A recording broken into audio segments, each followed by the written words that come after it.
Did you have a time in your life when your writing was going amazing, you were in the flow, you were writing consistently, and then bam, all hell broke loose and those wonderful writing habits that you had completely broke down, right? So that's exactly what happened to me after I wrote my last book. Now, at the time, I was so proud of myself because I had written and published it in the middle of my divorce. And it was because of really good writing habits I was able to do that.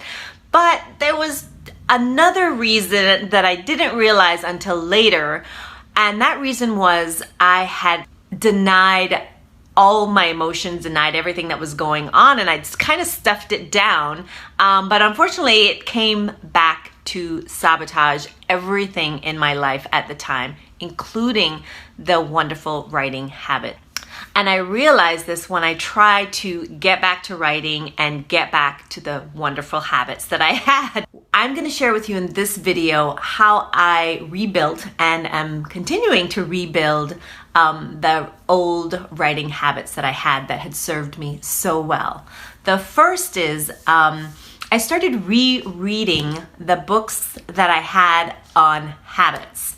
And the reason why is because I was in the middle of a crisis and I just totally forgot everything that I learned in those books, right? Because let's face it, when you're in the midst of things, you can't see the forest for the trees.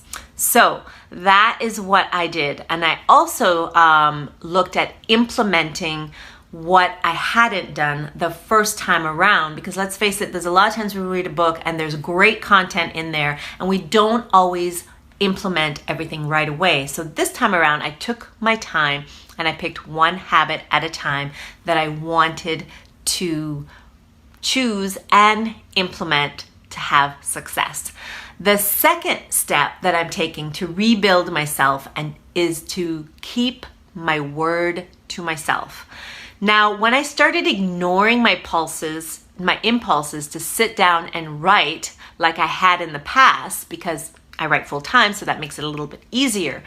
When I started doing that, because let's face it, I was in the midst of depression, so the urge to sit down and write just really wasn't there. Or I should say the urge was there, but the desire to do it just really wasn't there.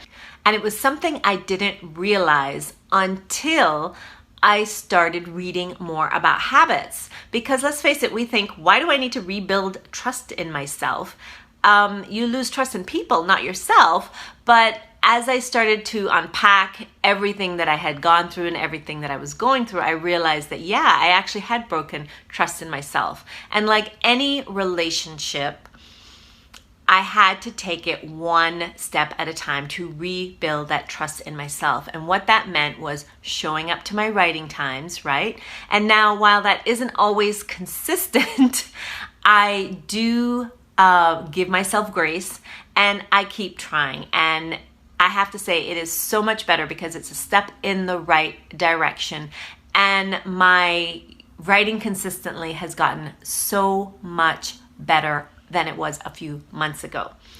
Now, the third thing that I'm doing to rebuild my old habits is to have regular check-ins. Now, what I mean by that is, let's face it, we tend to set these great goals, whether they're annually, monthly, weekly, quarterly, but we don't always go back and check and see how we're doing, right? And that's when we kind of fall short, or we lose interest, or we just sort of fall by the wayside. And one way we can fix that is to have weekly check-ins. And at first, when I started doing this, I was sort of trying to say, okay, checking in on how I'm doing physically, emotionally, spiritually, all the things in my life as a whole. And while that was good and it was important, it wasn't always easy. And if it's not easy, I don't want to do it, right? So what I had to do was rethink how my strategy and try to make it as simple as possible. And I did that by changing it so that I was asking myself 2 simple questions. And those questions were, what went well for the week, right? And then the second question was, what didn't go well? what do I need to fix, right? And just keeping it really simple, because when we check in, it allows us to, on a weekly basis, right? It allows us to look and see how we're doing, because if we know that we're falling behind early enough, then it gives us time to catch up, and then we don't have that heavy weight of guilt that we feel in 3 months, 6 months, at the end of the year when we have made not even half the progress we wanted to make, right? If we can catch those things earlier and make improvements where we need to, then it really helps. That feeling of success really helps to keep us motivated and moving forward. And it also helps us to celebrate the successes that we have, because let's face it, we don't always do that enough. At least I don't.